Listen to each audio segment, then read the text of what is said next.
The Dodgers are making moves, and Braves fans are getting restless. It's almost Christmas time, and Logan Whaley joins us in the festive spirit here on tonight's episode, or today, whenever you might be watching this, of the Chopaholic, brought to you by the Crowded Booth. Pile in here and make yourself feel at home. The Crowded Booth is coming on.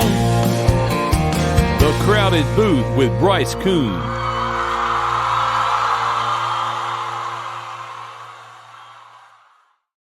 We welcome you in. Logan is going to have some beautiful Christmas tones playing behind him. I don't know if that's going to get this episode demonetized, but that's okay because it's Christmas time. Bryce Koon and Logan Whaley alongside you. Logan, let the people know, because this is not the corner of your bedroom where you used to do the show. Well, thanks for revealing the secret there on that. I was trying to keep that under the radar for as long as possible there. No, but I'm in the hotel lobby. In the Renaissance here in Montgomery, Alabama. I'm covering the Camellia Bowl. That's coming up December 23rd on ESPN, 11 in the morning, Arkansas State, Northern Illinois. So got to get that quick plug in there. I actually also had no idea. Okay, I had some idea how loud the Christmas music was, but I didn't really factor that into how it would feed into the microphone whenever I came down here. So this is this is my fault. But Christmas spirit, right? You got to get into the Christmas spirit. This is the power of editing, correct? Of course, yeah. Yeah, I mean it's the power of editing. So we'll be fine. It's okay. We'll just we'll drown out that. How loud is it, by the way? Because I can't actually hear myself. I mean, the people listening and watching will be the judge of that. Okay. Ultimately, it's not terrible. It's really not bad. Okay, like is it 1 to 10 on blasting the eardrums of our wonderful blasting eardrums? I'd say about 3.62. I mean, it's a warm. It's like you're in a nice little hotel bar, little coffee shop, just enjoying a decadent drink. I guess that's what you could say. A little over pie, I guess. Over pie. Little over pie. Little yes, over for our analytics-driven crowd that tunes into the show. Yeah. Yes. Well, look, man, I know you're kind of restless with this. We haven't recorded in a while, and a lot's happened. Obviously, everyone knows Ohtani went to the Dodgers, and then the breaking news literally 15 minutes before we hop on this podcast. It's going to be published on Friday. But Thursday night, Yamamoto to the Dodgers, $325 million. Logan, we could spend 20 minutes talking about these contracts, but, I mean, LA has addressed two of their biggest needs, another bat in the lineup and one of the best pitchers in, the sport, which people feel like he can be when he gets over here to the United States. Yamamoto, you're kind of an immediate reaction to what LA has done. Holy crap, is the first thing that came to mind. But it's going to be a huge conversation, obviously, with the contract of Ohtani, which is both the new Bobby Bonilla contract, but also an insane bargain for the Dodgers right now, which allowed them the flexibility to do a move like this. Yamamoto, obviously, coming over from Japan to the major leagues, a lot of people are going to look at, Ohtani as the measuring stick. So, that's no pressure right there or anything, right? But he's young, 25 years old, and going to make an immediate impact because that's a Dodgers team that desperately needed pitching in the worst way. They dealt with so many injuries this year. They have a lot of young prospects that look to make that next leap into the starting rotation this year. Look at Gavin Stone and Bobby Miller, but Yamamoto fits in so perfectly with them. And, for Braves fans, though, I mean, personally, I'm not freaking out for it, but I think it is a great move for the Dodgers. I'm reading here, and this came out about an hour ago officially, and then Yamamoto has until January 4th to finalize the deals under the term of his postings. When reading, he was offered the same contract by the Mets, so there's a win for the Braves. You don't have to see him in New York. The Yankees, per USA Today's Bob Nightingale, offered 10 for $300 million. Okay, so. It says kind of the final list was the Mets, Yankees, Giants, Phillies, Cubs, and Blue Jays all showed genuine interest in the 25-year-old star. So, look, we're going to get into this conversation here. It could have been worse. He could have gone to Philadelphia. He could have gone to New York. Now, I don't think New York's a contender in 2024 by any means, and I mean that in the Mets per se.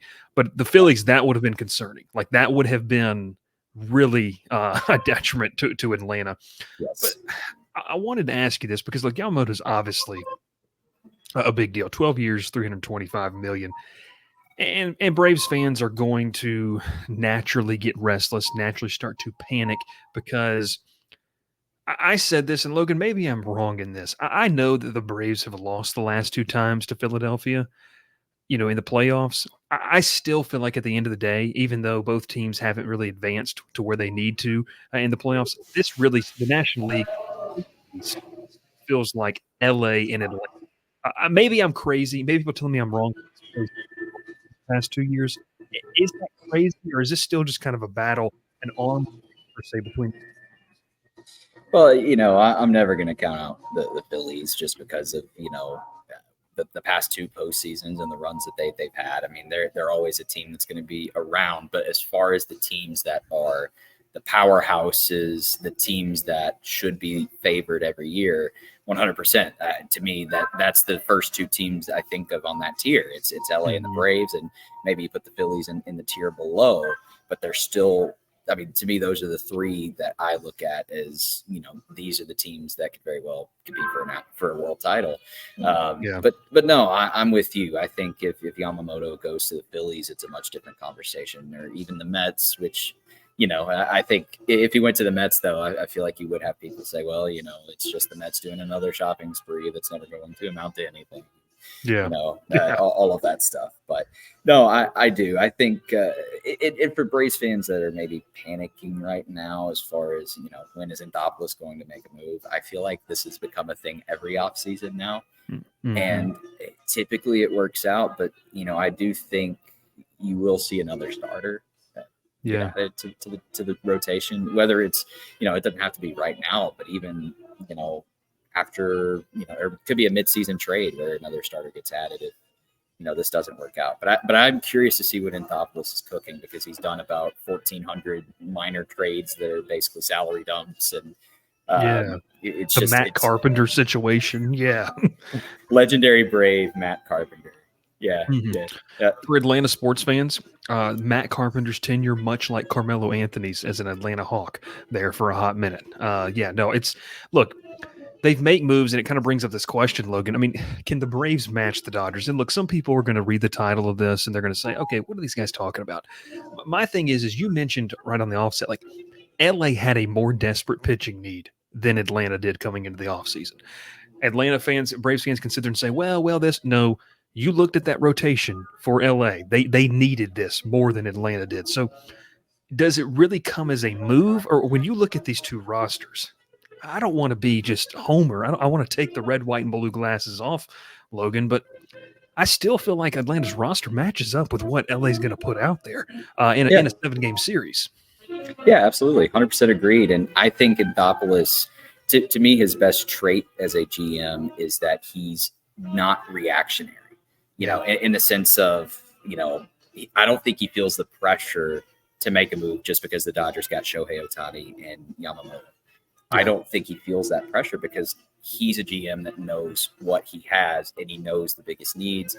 And to me, I'm just so curious to see what the opening day roster is going to look like, especially when it comes to the rotation, because look, you're 100% right. I mean, the Braves top 2, it's up there for the best top 2 in baseball, but you still have that question, right? With Fried's, with his health, and obviously, Spencer Strider. Like, he's going to be the Brave that has probably the least question mark, or the least amount of question marks in that rotation. But beyond that, like 3 through 5, I mean, what's that going to look like? Especially Charlie Morton being 40 years old now. So, as far as the question, can the Braves match the Dodgers? I think the Braves still have a better roster, better constructed roster than the Dodgers. But that being said, that's going to be a heck of a series to watch. I'm so excited for that. Yeah. It's going to be a great series. I mean, look, if these 2 teams face off in the NLCS, and I don't want to take away, like, I'm not trying to diminish what Shohei Ohtani brings. Like, Ohtani's fantastic. But I go to the depth once again. The depth that the Dodgers had 3-4 years ago, to me, still isn't there. Like, Look, I'm always going to love Jason Hayward. I was in the building, Logan, when he hit the home run in his debut game. It was Dude, one of same. my, look, we didn't even know each other. And look, so, for us, those are special. The J. Hay kid, the Henry County native, we're always going to hold a special place in our hearts. Jason Hayward doesn't move the needle for me. Like I would rather have, Jared Kelenic, and we haven't really talked about that trade, Right. but I'd rather have Kelenic at this stage in their careers with the upside that he brings to the table. Am I being too much of a homer in this, or is it just one of those things where, can you still say, hey, I like Atlanta's roster when it matches up and plays LA? Well, you're asking probably the wrong person when it comes to the homer side of it, because same. But no, I'm with you. I do think if you compare the roster side by side, and again, you're going to have people in baseball media say, gosh, I mean, what was it? Was it Ben Verlander that had the whole Shohei was the most impactful signing in Dodgers history, right?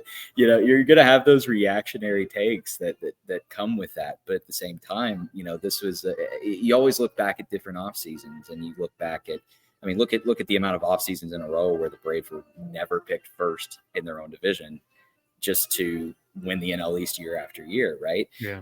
And so how the perception is versus how it's actually going to play out on the field, I think are going to be totally different. But to me, you look at the Vegas odds, like the Braves are still the favorites to win it all, and it's because of the roster that's there. And but if you kind of like take the pulse of baseball media, social media, people are going to probably lean more toward the Dodgers. But I still think, and I'm not going to be the Brave homer that says, the Braves are under the radar, people are sleeping on the Braves. I don't think people are sleeping on the Braves anymore. It's almost like the rest of the teams are making moves to essentially try to match what the Braves can do on the field. That's how I. Yeah, I'd say, to your point, I mean, there's a reason LA went out and got Ohtani and Yamamoto, because they know that if they face Atlanta as that roster was, look, Freddie Freeman's great, Hall of Famer. Mookie Betts, Hall of Famer. But you've got to have depth to beat Atlanta. It's the biggest reason that Dave Dombrowski with Philadelphia went out and make moves he has the past 2 seasons, getting Schwarber, obviously getting in Nick Castellanos, all of those players, re-upping Aaron Nola, because you have to keep up. We say with the Joneses, you got to keep with the Braves because all these guys are locked in. Right. And you and I've talked about this. It's very much the college football syndrome. The week to week, looking at the microcosms of, oh gosh, we lost this 3-game series to Philly.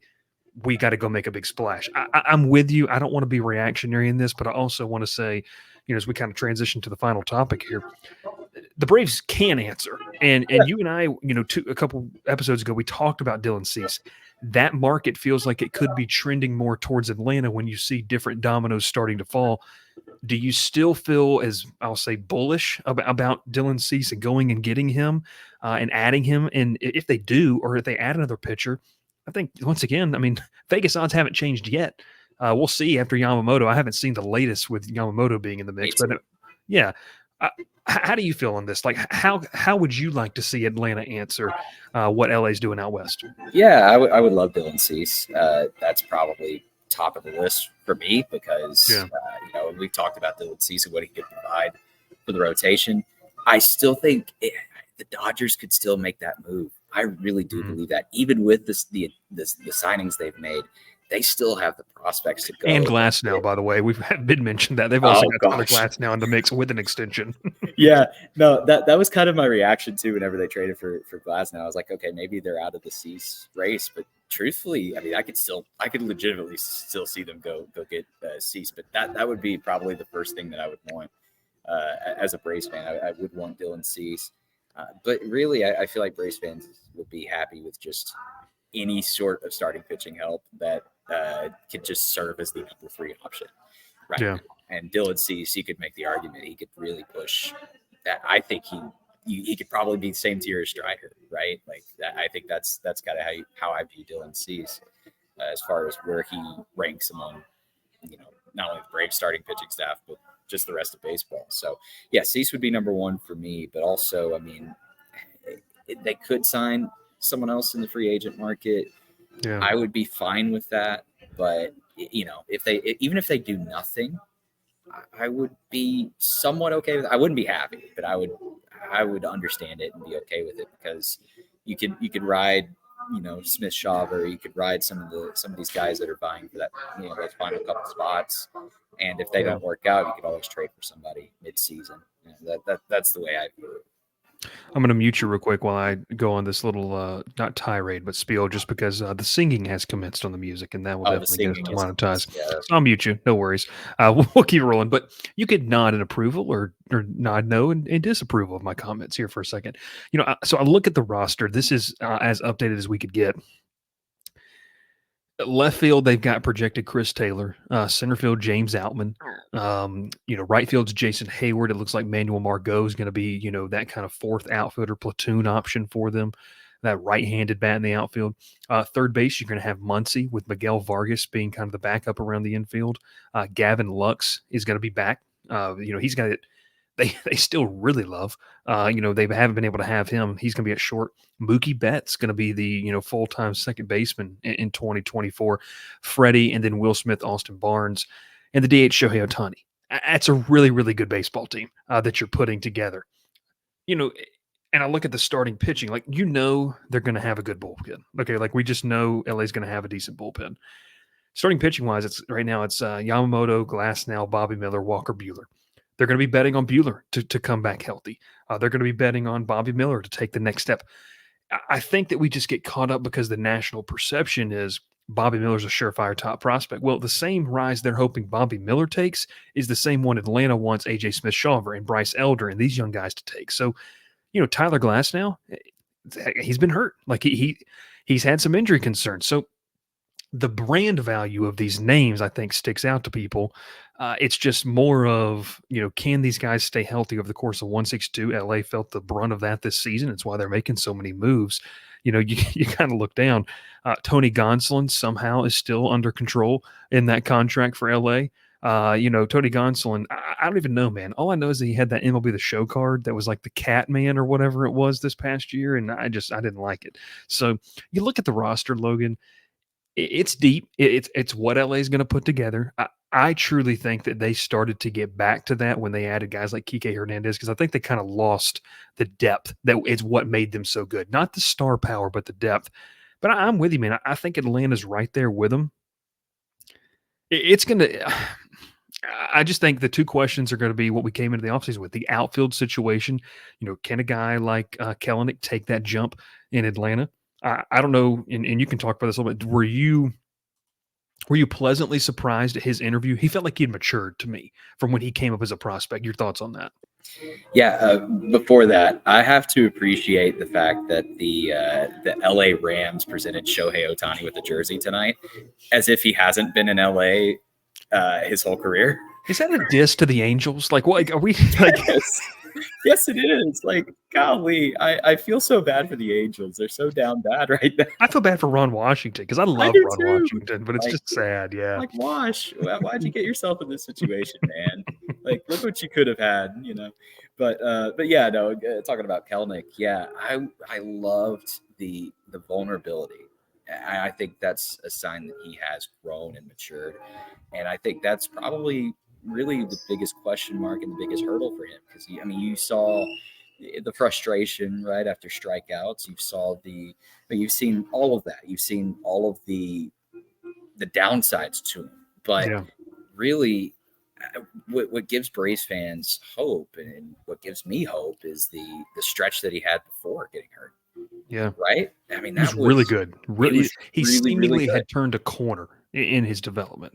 Yeah, and that's the thing that to me is going to be the biggest question mark is how good is he really going to be? Because look, he still has potential. He's still young, and he still obviously has upside. Because he was a top 5 prospect at one point. Yeah, but I look at this. Look, at worst, I feel like it's just going to be Eddie Rosario 2.0. At worst, I think that's the floor. But the ceiling is so high. The ceiling is you've got a guy that could be a part of your franchise for a long time. All-star level player. That's yeah. So to me, and especially because left field was a position that, truthfully wasn't that instrumental to the Braves' success anyway. I mean, what it combined for like one WAR last year. Yes. I mean, so for Kelenic, you're not being asked to do a lot, and I think that's going to be huge for him because look, he's got guys around him that he doesn't have to perform like an all-star. Like he doesn't have that pressure.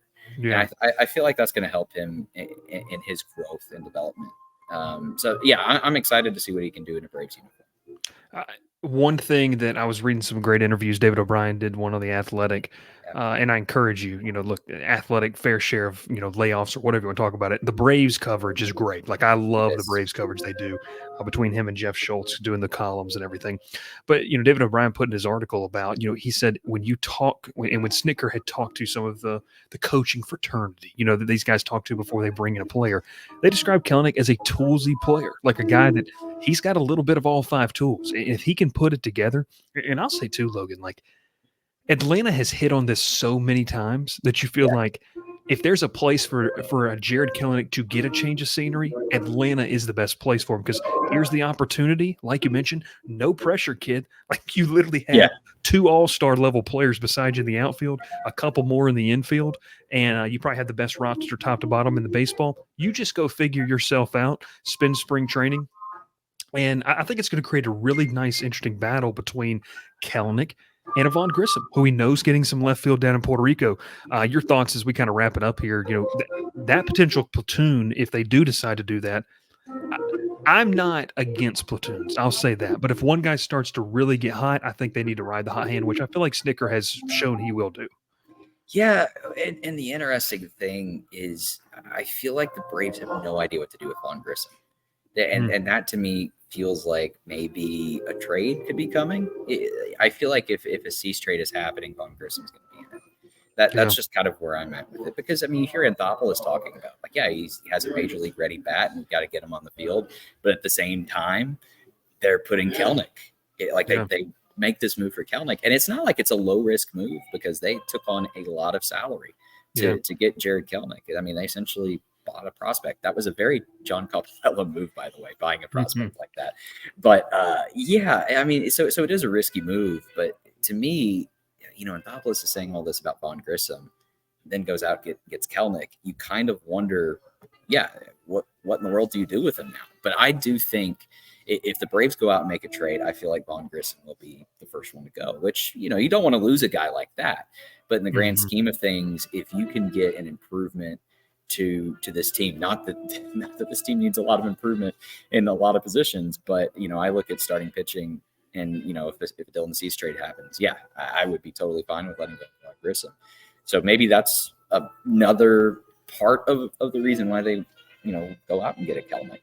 Yeah, I mean, look, Anthopoulos said essentially with the money that they spent on Kelenic, that's about what the asking and going rate for a decent left fielder, average WAR replacement level player is going to be. And so, look, prices are inflated everywhere, not just your Christmas presents and your groceries. On the free agent market, it is as well. So, I don't know, man. I think that it's not time to panic. It's not time to push the big red button in the center that says do not press. I think Atlanta is going to make the calculated move. And Logan, like you have said, as a Braves fan, you have to hang your hat on. It's not going to be the sexiest move. It's not going to be the splashiest move. It's not going to command the most, headlines. But oftentimes when you go back and look at it, man, it's like that was a savvy move move by Alex Anthopoulos. That's kind of how I feel. Well, just look at the bullpen moves that he's made this year as well. I mean, just this offseason. I love the whole Matt Carpenter trade was to get that reliever. Too, the left-handed reliever throws like 99, 100, and it's nasty. Like I've seen footage of it. It's incredible to me, and I feel like that's something that Anthopoulos is really attacked. Like it's clear he entered the offseason knowing, okay, these are the top things that we need to attack. Yeah, he's gone after. I mean, he really has. Like this bullpen with the velocity they have now. It's incredible. But I agree with you. A lot of these moves Anthopoulos has made, and that's just been his MO as a GM. It's under the radar moves that aren't sexy, but works for the team. And you don't have to have a splashy move with this roster. You really don't. I mean, you've got like top guys almost at every position. Yeah.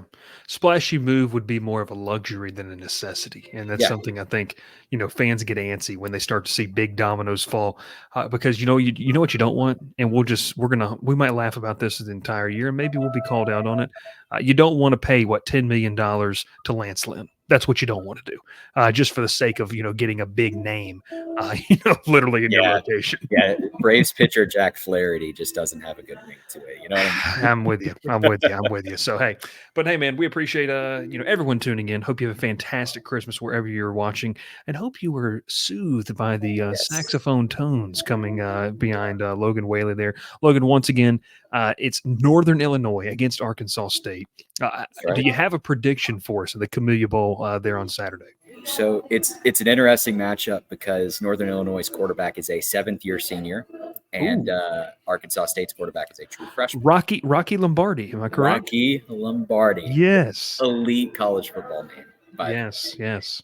So yeah, and he played at Michigan State his freshman year, and his freshman year is 2018, and they played against Oregon in the Red Box Bowl. And Oregon's quarterback was Justin Herbert. Wow. So college football is weird, and it is just a crazy time right now with all the eligibility stuff. But as for a prediction, man, the Vegas odds have shifted back and forth. I think Arkansas State matches up relatively well with them, but Northern Illinois has a fantastic defense and a great run game, very experienced offensive line. And, so that's just kind of my take on this game. I think it's going to be I think it's going to come down to the offensive side of the football. If Arkansas State can get stuff going offensively, I think they've got a good shot, and they can. Yeah, it's going to be fun. Going to be fun. I'll tell you this, we have a lot of crossover fans from my Georgia Tech show that watch the Braves, and they just shuddered remembering Rocky Lombardi and NIU coming into Bobby Dodd in 2021, upsetting the Jackets on week 1. So, Rocky Lombardi is a guy that I've got to see up close. Good playmaker. I mean, look, in 7th-year senior. We've had quite a few of those so far this season. So, hey, that's Logan Whaley. He's going to have some great coverage of that game if you're into that, or maybe you're into the Sickos committee. I don't know what the line on this game is. You want to tune in. This was the Athletics, I think. They grade all of the matchups for the bowl. This is like, if you're doing this based on Sickos committee, I think this is top 2. I'm pretty sure. So, look, I don't know if it's Sickos committee game of the week. But it's up there. If you're up at 11 in the morning on Saturday, I like it. Watch it on ESPN. It's going to be a game will be had. It's going to be entertaining. And you might see Logan Whaley there on the sidelines or in the end zone. But hey, we appreciate it. Like we said, we'll catch you next time, obviously, on this podcast, resuming it after the Christmas season. So we hope you have a fantastic Christmas. I'm not quite as festive as Logan is. We appreciate him bringing all of the Christmas activities there behind him. But hey, tune in to all the other podcasts that we have here on our network. My name is Bryce Koon. He's Logan Whaley. And we'll catch you next time here on the Chopaholic, brought to you by the Crowded Booth.